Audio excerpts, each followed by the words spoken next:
So everyone has this one anime which they use to get into this vast universe of anime. And like most others, this was also my first anime. Yes, I'm talking about Death Note, which is probably the most watched anime for newbies. And after that, I have watched around 300 animes, but this one still holds a very special place in my heart. It's because this has been the first experience of how the 2D world can actually mesmerize you with a brilliant storyline and also jaw-dropping scenes and keep you on the edges of your seats. So if I discuss about how I actually found this anime, it was through my friend who used to be an anime freak, and he suggested me that if I watch this, I'm definitely gonna get into the anime universe. And I was like, nah bro, I can watch this thing. I don't want to watch cartoon. Sorry for that. Well, after watching it, my entire perception about anime was changed, because I never thought that a 2D world can be as much good as the 3D ones. And I remember that I downloaded this anime entirely and then watched it in just 2 days, and the experience was immaculate. I remember binging through first episode to the 37th episode, and it's kind of a very interesting fact that even if it was released in 2006, it still is relevant after around 20 years. And behind this brilliant work, I think the credit goes to the duo that actually made this masterpiece, Sugumi Ohba and Takeshi Obata. Sugumi Ohba was the writer of the story, and Takeshi Obata was the artist. And I don't know if you guys have watched Bakuman or not. The Bakuman is also from this duo, and they actually give us the fourth wall breaking of the manga world, where they portray how manga is created, how it is serialized, how it goes through the industrial competition, and then it goes to adaptation. This is a very lengthy process, and after watching it, really appreciate this manga industry and the anime industry even more than ever. And thanks to this duo, I had two major experiences in anime. First one was experiencing anime itself, the brilliant Japanese media, and the second biggest experience was to be able to appreciate the brilliant works of mangakas and animators.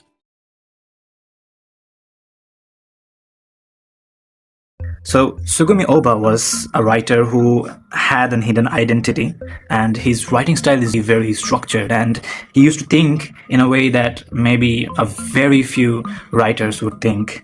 On the other hand, Takeshi Obata was a very excellent artist who used cinematic paneling, dramatic lighting, tension in every panel. It was scrumptious.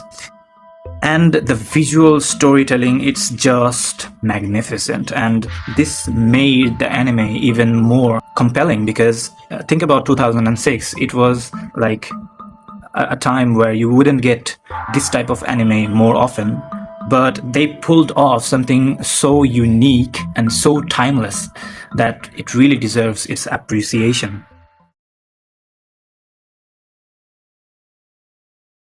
So the first thing that stands out from this anime, if we talk about it, we'll see the cat and mouse dynamic between Light and L. And first thing that we see is that a Shinigami drops a notebook, and our protagonist, Light, finds it, and he uses it to actually do good to the people. But if we question the morality, we would see that Light was not exact thinking about others. Because if we move forward to the story, we can see that the more the episodes are going, the more Light is turning into an antagonist. And this is because Light wasn't actually thinking about others, he was thinking about himself. And he had that God complex that he wants to build something where he doesn't need to be wrong anymore. The main catch is here that he wants to feel absolute, that his opinions, his ideology ever stands out above anyone else.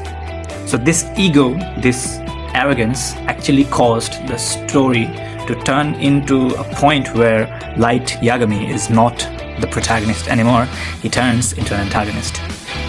So the simple plot where we see this protagonist turning into an antagonist, and then we have our beloved detective L, who is actually seeking to find out this criminal who is actually murdering people without even laying a hand on them.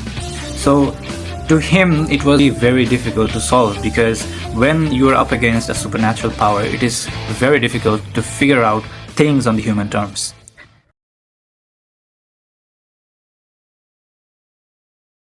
There is a huge debate about who is more smart, L or Light. I think the amount of information L had and the amount of information and leverage Light had, Light was slightly on edge, because L doesn't know that these supernatural stuff exists. So he had to stay in a limitation and figure things out on the limited information. But Light had the best amount of information out of them, and he had to reallocate the pieces and move things according to his favor. So from this point of view, we could say that L was kind of handicapped, and it was kind of injustice for him to fight against Light, even though he was fighting for justice. But if we talk about the efficiency with the information, we can actually notice that L was more on an edge against Light, and if he had the entire information or any types of clue that the supernatural stuff are included here, he would probably figure things out even earlier than before. And this is where the fandom is actually divided, that who was actually smarter than the other. But the way these two people who are actually working towards the same goal, I think the writer did a very good job in showing this imbalance in power. And I think this makes the story even more interesting, that condensing the story in a way that it doesn't stretch out for 4 or 5 seasons, but also making a huge impact. And I think impact was the amount of episodes very well counted, because under 37 episodes you are making something so timeless that it even stands out in 2025, and maybe even after 20 or 40 years.